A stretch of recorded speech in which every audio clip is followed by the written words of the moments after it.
Ah, a customer. Welcome, do come right in. I'll be with you in just a mo. Ah, if it isn't my favorite third shift princess. I suppose I should have expected no less. There's a fair few number of people who would come in here 5 minutes before we close. Normally, this is the part where I would tell them to kindly fuck off. But I can make an exception for my favorite overcaffeinated, overworked customer. So then, what may I get started for you today? I assume you'd like your usual. An IV bag filled to the brim with the darkest roast that we offer. Of course, if you're feeling adventurous, please feel free to request anything. Don't let the fact that I've already cleaned every machine in this place and have started stocking for tomorrow stop you from making any sort of obscene request that you so desire. I am, of course, here to serve. I'm terribly sorry, I must have misheard you. Did I just hear you say the sentence, "I would like a pumpkin spice latte"? Right, I thought I heard correctly. In that case, would you be a lamb and flip that sign for me? Well, obviously I'm closed for the evening. Not for you, but for any of the other rabble that would come in here and disturb us.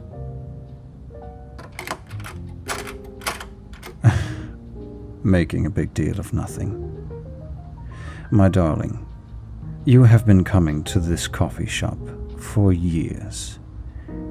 And in all that time, the most adventurous I've ever seen you get with your coffee was one time when you ordered a café au lait. Upon, if I remember correctly, you took one sip of it, gave it back, and immediately requested a quadruple shot espresso to, as you put it, get that god-awful taste out of your mouth. No. I can tell a cry for help when I see it.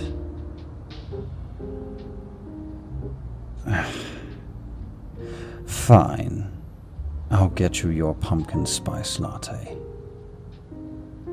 Go ahead and take a seat in your booth. I'll be with you shortly.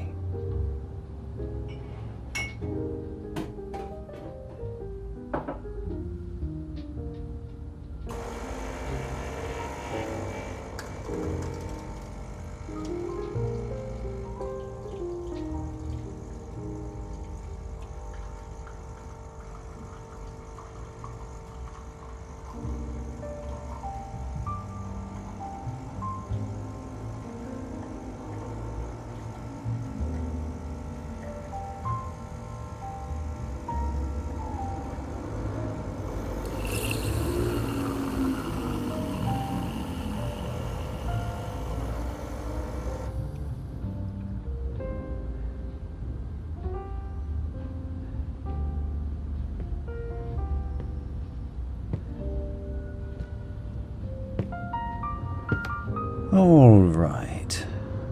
Here's your pumpkin spice. And here's your quadruple shot of espresso when you finally come to your senses.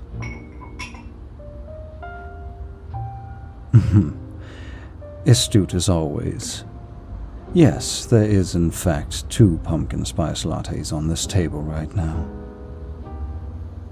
Well, obviously the other one's for me. Oh, don't be daft. No, I didn't want a pumpkin spice latte.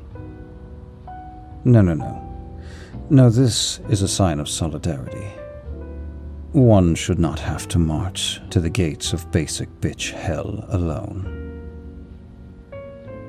Besides, I'll confess, I've made plenty of these, and I've judged every single person who's asked me for one. but I've never actually brought myself to try one myself. I suppose nothing ventured, nothing gained.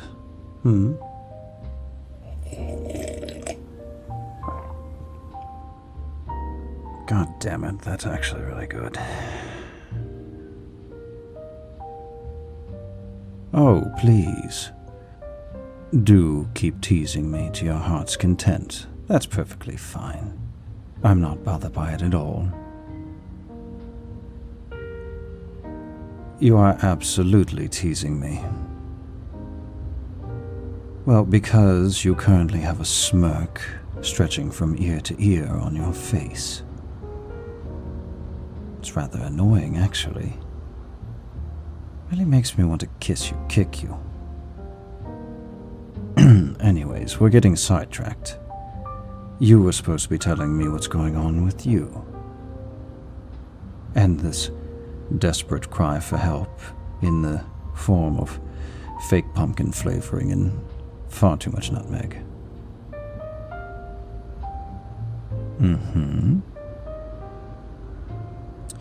Yes, I vaguely remember you mentioning that you had a date tonight.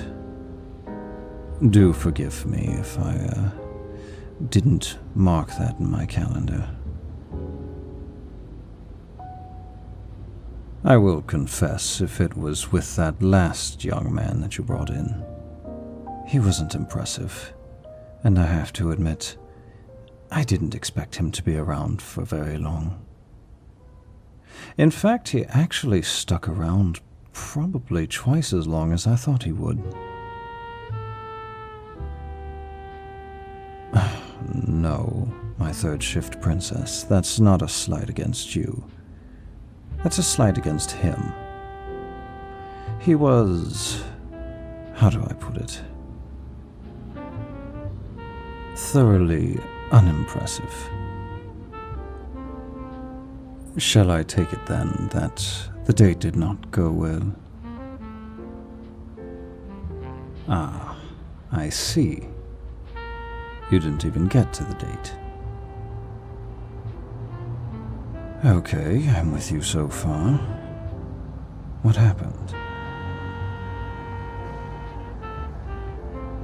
You caught him with another woman.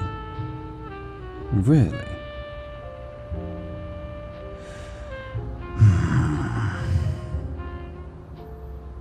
I would like to say I'm surprised, my dear. I really would. No, I didn't know anything, obviously.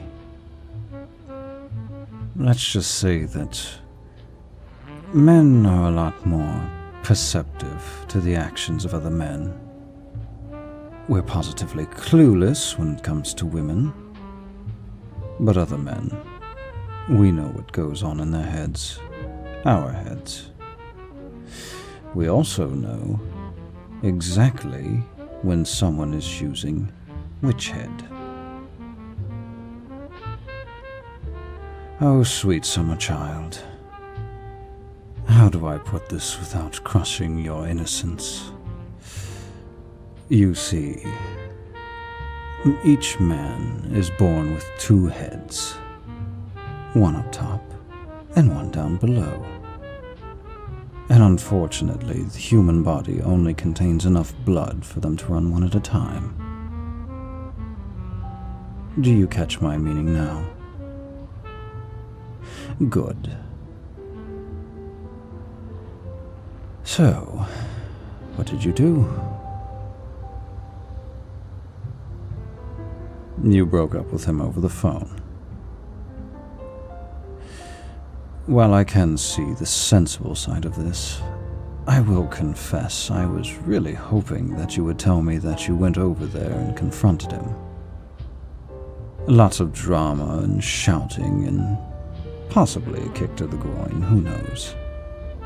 You can't say he wouldn't deserve it.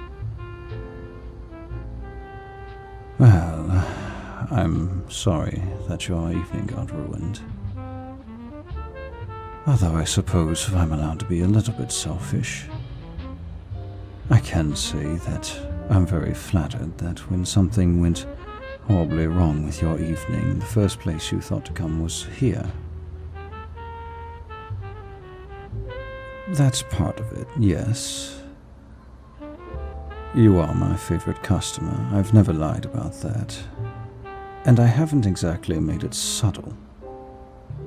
You've never noticed that whenever you come into the shop, you conveniently get served before anyone else? Get myself fired. Yes, I suppose that would be a workplace risk, except you forgot one small detail, my dear. I own the place.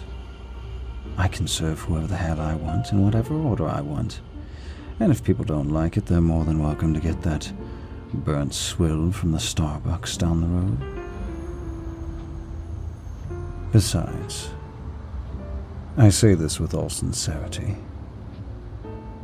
Getting to see you is the best part of my day. I honestly couldn't care less about most of the mouth breathers who come through here. Oh, sure, I put on a smile and I give them service. But generally speaking, I don't like to speak to them any longer than I absolutely have to. You, on the other hand, I happily close up shop 5 minutes early and dirty all of my equipment just to make you a pumpkin spice latte that you've only taken one sip from.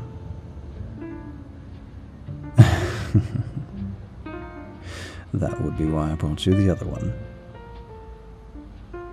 I don't often find myself sitting and hoping that particular individuals will come in. Of course I have my regulars, and I am grateful to them. But you're the only one who actually brightens my day when you come through that door. Looking haggard and tired after your shift. Today seems to be a bit of a stray from the norm.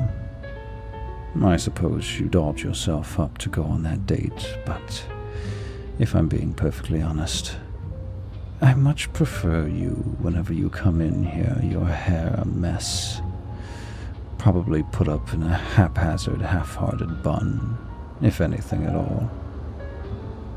Staring daggers at all the other clientele and sometimes my employees.